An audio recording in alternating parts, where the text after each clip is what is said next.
Kudeta Niger menjadi topik hangat dunia di pertengahan tahun 2023. Bagaimana tidak, Presiden Niger yang terpilih secara demokratis, Mohamed Bazoum, digulingkan oleh orang-orang yang seharusnya melindungi dirinya. Bahkan negara-negara Afrika hingga Rusia dan AS turut mendesak solusi diplomatik untuk krisis yang menimpa Niger. Upaya pembalikan kudeta militer di Niger pun terus digalakkan.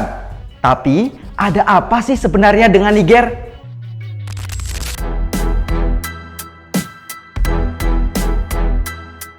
Jadi, Niger termasuk sebagai negara terbesar di Afrika Barat. Niger juga telah memimpin perkembangan dari beberapa bidang.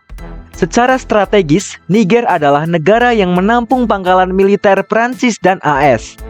Niger juga dipandang AS sebagai kunci stabilitas Sahel dan sekutu utama yang sigap melawan terorisme seperti ISIS atau Al-Qaeda.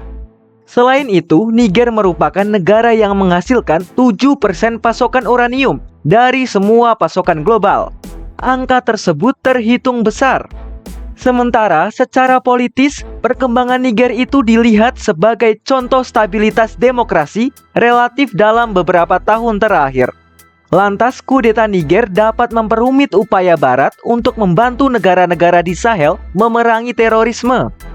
Niger juga merupakan sekutu utama Uni Eropa dalam memerangi migrasi tidak teratur dari sub-Sahara Afrika.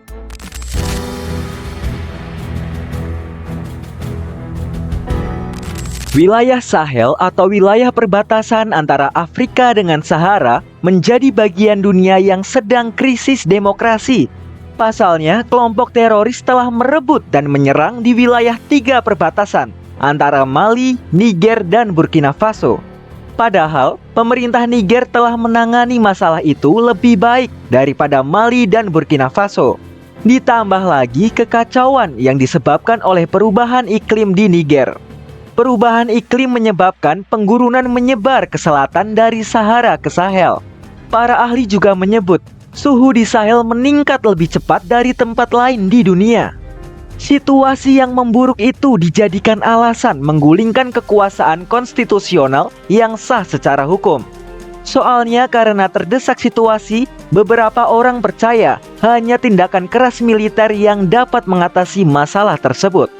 Lalu pada 26 Juli 2023 malam, pasukan militer dipimpin oleh Jenderal Abdurrahman Chiani mengumumkan kudeta sekaligus penahanan Presiden Niger. Akhirnya Abdurrahman pun menyatakan dirinya sebagai pemimpin negara.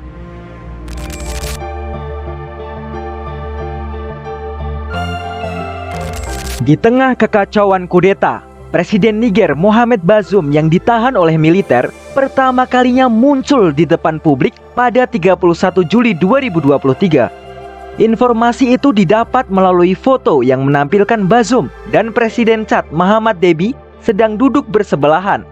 Kedatangan Deby di Niger itu bertujuan untuk memediasi dialog antara pemerintah dan junta militer Niger. Pasalnya, Chad bukanlah anggota ECOWAS, sehingga dilihat sebagai penghubung yang netral. Kemunculan Deby dan Bazoum itu 1 hari setelah ECOWAS memberikan ultimatum kepada pemimpin kudeta. ECOWAS menuntut pembebasan Bazoum serta memulihkan kekuasaannya dalam waktu sepekan atau menghadapi konsekuensinya.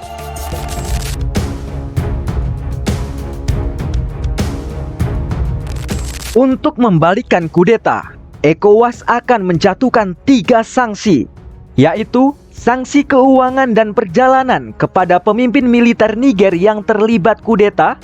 Lalu ECOWAS menerapkan zona larangan terbang di atas Niger, serta membekukan aset-aset Niger di bank-bank sentral dan komersial para negara anggota ECOWAS. ECOWAS juga telah memperingatkan akan adanya pengiriman pasukan jika negosiasi menemui kebuntuan. Namun, pemimpin junta Niger bertekad tidak akan tunduk pada tekanan ECOWAS. Kini ECOWAS telah menerapkan sanksi perdagangan dan keuangan. Sementara, Prancis, Jerman, dan Amerika telah menangguhkan program-program bantuan. Lalu, Kemenlu Jerman juga meminta kepada Uni Eropa untuk menjatuhkan sanksi kepada pemimpin kudeta. Kini intervensi militer pasukan ECOWAS menjadi salah satu pilihan yang mungkin diambil. Namun, beberapa analisis Niger mengatakan adu senjata di Niger dapat memicu kekerasan antara warga sipil. Pasalnya, warga sipil di Niger juga terpecah. Ada yang mendukung dan menolak kudeta. Pasukan ECOWAS telah melakukan intervensi dalam keadaan darurat sejak 1990, termasuk dalam Perang Liberia dan Sierra Leone. Pada Agustus 2023, ECOWAS juga sudah setuju untuk mengaktifkan pasukan siaga. Hal itu sebagai upaya terakhir jika upaya diplomatik gagal usai kudeta di Niger. Niger adalah negara bekas jajahan Prancis. Sedangkan Presiden Bazoum terpilih pada 2021. Pemilihan Bazoum menjadi transisi kekuasaan demokratis pertama di Niger sejak merdeka dari Prancis. Lantas, akankah kudeta Niger berakhir?